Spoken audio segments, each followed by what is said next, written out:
The new danger zone for an even stronger Hurricane George. New Orleans is bracing for a direct hit. Voluntary evacuations have already started in nearby communities. When it reaches the Louisiana-Mississippi coastline, this storm will have 115-mile-an-hour winds or greater. As Gulf Coast residents prepare for the worst, people in the Florida Keys came home to see what George had done to them. From NBC News World Headquarters in New York, this is NBC Nightly News, reported by Brian Williams. Substituting tonight is Sarah Jane. Good evening. Hurricane George takes aim at the Gulf Coast tonight after walloping the Florida Keys. Earlier, the storm killed almost 300 people on its march through the Caribbean. Now it's predicted to gain strength in the coming hours, threatening thousands of coastal residents. We have 3 reports tonight. Carrie Sanders from Key West, where the cleanup is underway. Jim Cummins is along the Mississippi coast. And Kenley Jones tonight from the city that has forecasters most alarmed, New Orleans. First, Kenley Jones. Kenley? Sarah, just 2 weeks ago, New Orleans experienced major flooding when just a tropical storm blew through town. Now, with Hurricane George bearing down, the city is faced with a much more serious threat. For the parish president, mandatory evacuation will be at this time. Evacuation plans are already being implemented in 9 Louisiana parishes that lie in the path of George. Residents of low-lying areas boarded up their property before heading for higher ground at the urging of parish officials. We have to express to our citizens a grave concern and to make sure that they make appropriate plans to deal with this pending event. No mandatory evacuation has been ordered for the city of New Orleans, but all day heavy traffic has clogged Interstate 10 heading out of town. It is the only major artery leading away from the city over Lake Pontchartrain. New Orleans Mayor Mark Morial urged a voluntary evacuation. What the mayor and other officials are worried about is the fact that New Orleans lies 6 feet below sea level. It depends on a series of pumps to get rid of excess rainwater. But a direct hit by George, with a predicted storm surge of between 8 and 15 feet, coupled with perhaps as much as 20 inches of rain, would overwhelm the pumps and engulf the city. Hurricane Center projects that we could have a Category 3 hurricane. When it reaches the Louisiana-Mississippi coastline tomorrow about noon, this storm could have 115-mile-an-hour winds, and it's moving very slow. What would be immensely helpful would be for George to move over the city rapidly. If it moves slowly, or worse yet, lingers, that means more water and more trouble. Sarah? Not good news. NBC's Kenley Jones in New Orleans, thank you.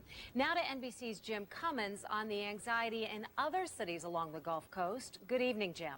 Good evening, Sarah. Thousands of people along the Gulf Coast here 100 miles from New Orleans have boarded up their houses, packed their bags, and are heading north. If the predictions are accurate and the eye of the hurricane does pass over New Orleans, then the east side of the storm, the most dangerous part of George, could slam into the Gulf Coast of Mississippi and Alabama. In Mobile, there is a run on emergency generators and plywood. Have no idea where it's going to go right now, but it's better to be safe than sorry, you know, just make sure we're prepared. Prepared to board up their homes and businesses and head inland. That's what Lloyd Fulton was doing today to his cottage on Dauphin Island, a barrier island near Mobile. Fulton remembers what Hurricane Frederick did to this place back in 1979, and he does not plan to ride this one out on the island. If it gets up to Category 3, you know, if we get the high winds here, it's going to be bad. Main thing, if you're here, you're not going to get off. At least you and your vehicles are not going to get off. Brent Kate remembers Frederick, too. That's why he's pulling his boat out of the water. There's a good chance a lot of those boats be up on their side or washed out into the bay out here, and we just didn't want to take that chance. So. All day, people were fleeing the island with or without their boats.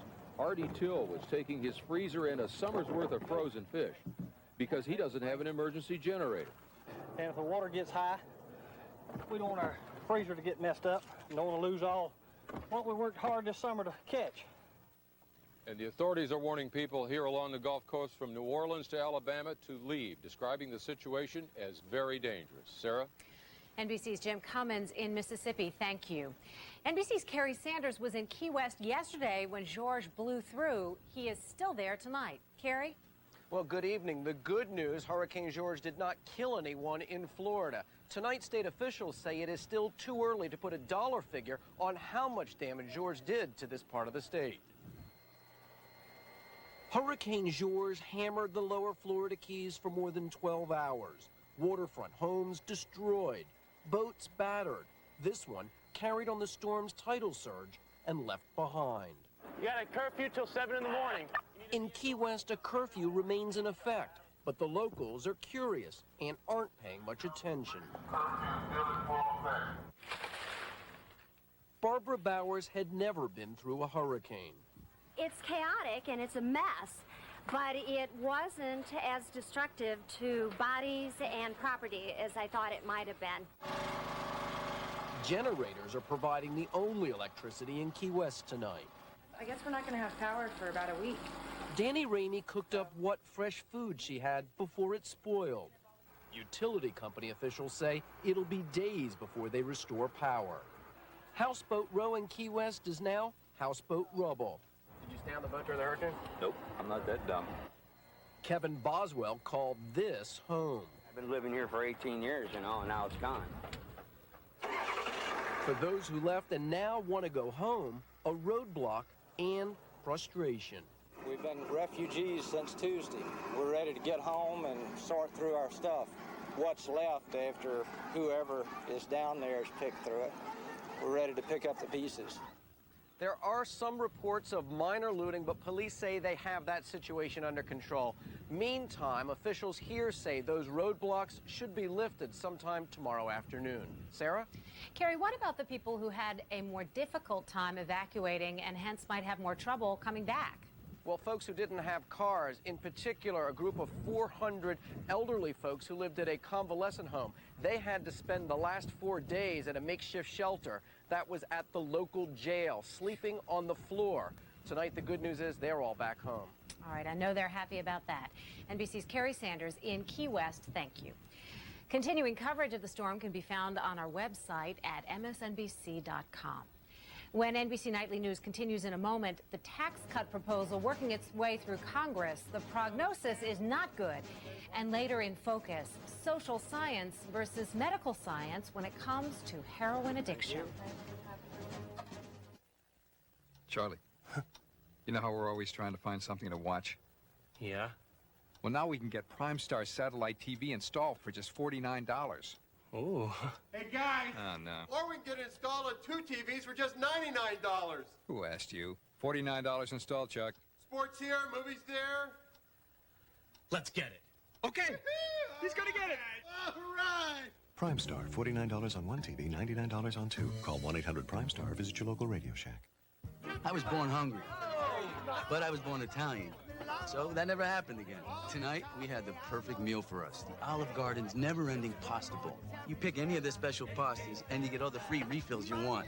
Ooh, spaghetti with meat sauce, fettuccine Alfredo, you name it. The bowls keep coming until you say, ooh, when. And the same for the salad and breadsticks, all for $6.95.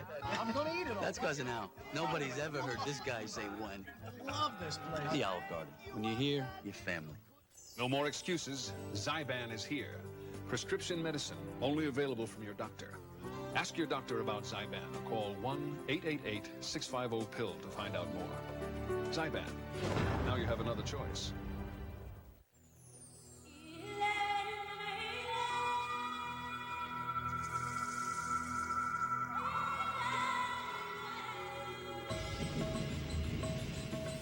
A thought for those of you married to your job. Every once in a while, have a fling with your wife. Royal Caribbean, like no vacation on Earth. It's destined to die in a political crossfire, but the House of Representatives approved an $80 billion tax cut today, funded with part of the projected federal budget surplus. NBC's Joe Johns is on Capitol Hill. After calling members of the House in for a rare Saturday session, Speaker Newt Gingrich lashed out at the president. The record ought to be clear. This Congress is working to pass the legislation that is good for the American people, even as the president crisscrosses the country failing to do his job as president, but being campaigner-in-chief. The bill the House passed today would provide an $80 billion tax cut over 5 years. It would give married couples a $243 a year break on joint returns, raise the earnings limit for elderly people who receive Social Security, and make health insurance premiums for small businesses 100% deductible.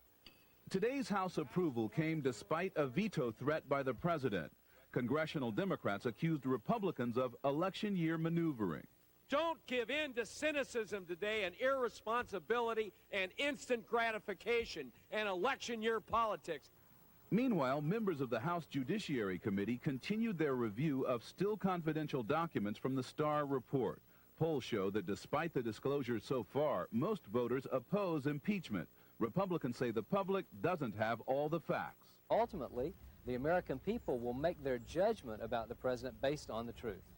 Late next week, the Judiciary Committee is expected to hear recommendations from top aides on whether it should pursue a formal inquiry of impeachment against the president. Joe Johns, NBC News, the Capitol. The president, meantime, is on a political fundraising trip on the West Coast. NBC's John Palmer is traveling with him.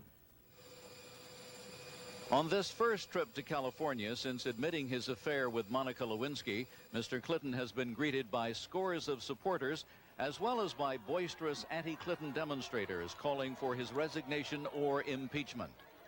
At a fundraiser in Silicon Valley last night, Mr. Clinton said the money the Republicans want to use for the tax cut should be used instead to save Social Security. But I think it's dead wrong. For one thing, I'd just like to see the red ink turn to black and dry before we start spending it again. A few miles away, Hillary Rodham Clinton spoke at a separate fundraiser for Senator Barbara Boxer, whose public denunciations of Mr. Clinton's involvement with Monica Lewinsky made it awkward for the California senator to appear with the president. Back in Washington, the Democratic National Committee passed a resolution of support for Mr. Clinton and attacked the GOP tax cut plan. If they try to drain away America's hard-won black ink, let me spell out what the president will do. V-E-T-O. Save Social Security first.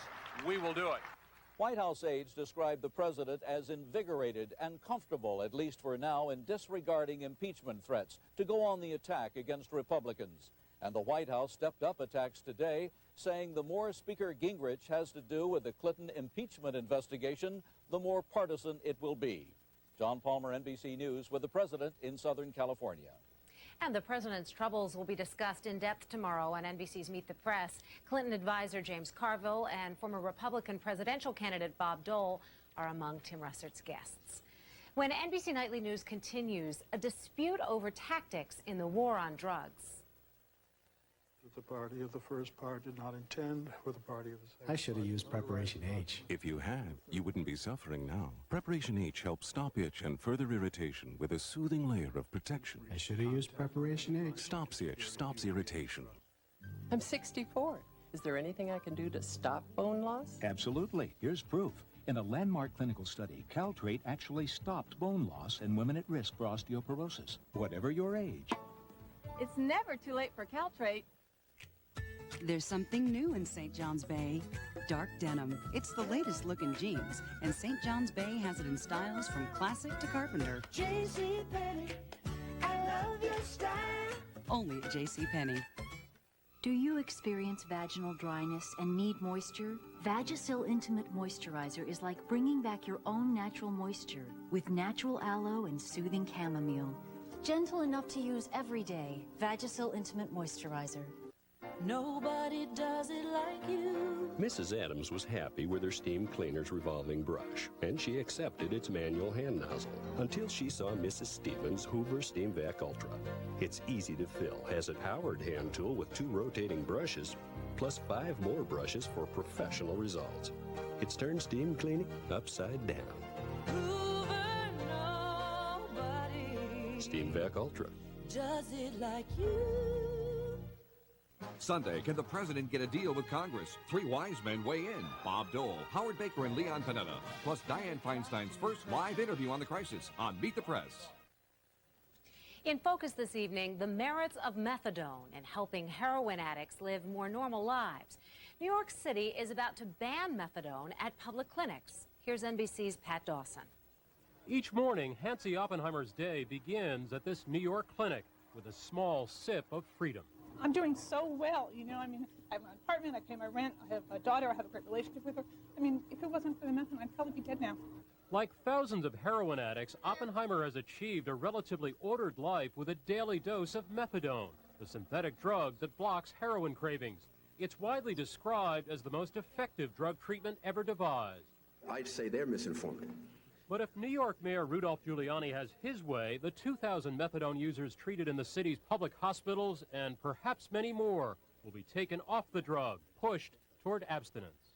We shouldn't be giving people money to remain addicted and dependent for the rest of their lives. Giuliani sees this as a moral choice that will liberate people he says are enslaved by methadone.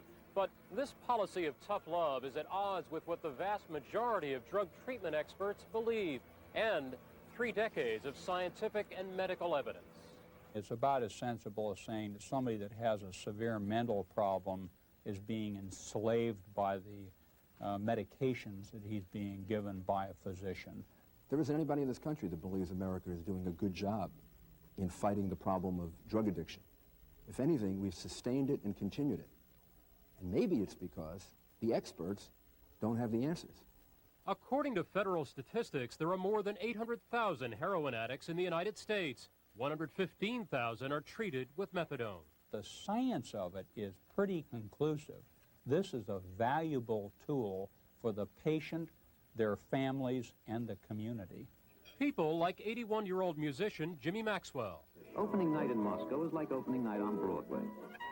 The dark side of his addiction began in 1962 when Russian doctors prescribed an opium derivative for a medical problem, while Maxwell was touring with the Benny Goodman Band. Jimmy Maxwell. Soon he tried heroin. The addiction almost led a husband and father to suicide, until doctors began methadone. I take the methadone, but I don't have to wait until I feel terrible. I just automatically take it every morning, and I don't ever have it ups or downs. In fact, methadone offers the users no high or sense of euphoria like heroin. So even though the person stops or is in a state of abstinence, the brain chemistry hasn't changed. It's still showing a dependence. And the reason methadone works so well is because it normalizes the brain function. And a government study says 85% of users who try abstinence revert to illegal drug use. Methadone really works.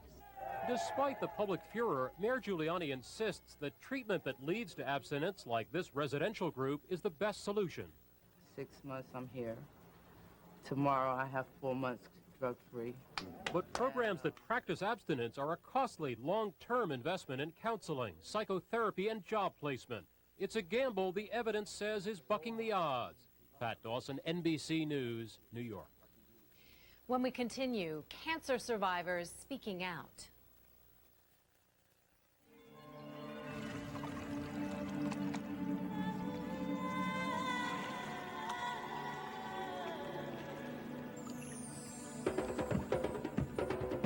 Folklore has it, the spices they cook with in the West Indies are aphrodisiacs. As if in a place like this, you need any help. Royal Caribbean, like no vacation on Earth. Another hair clog. Well, I think the red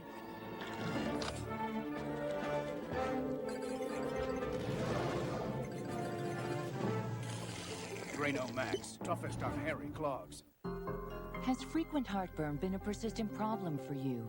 Have you treated it but still suffer on 2 or more days a week? Do you keep getting heartburn even though you've changed your diet? Your heartburn may be due to acid reflux disease. Ask your doctor about Prilosec. 1 capsule daily can provide complete 24-hour heartburn relief because it controls acid for 24 hours. 24 hours.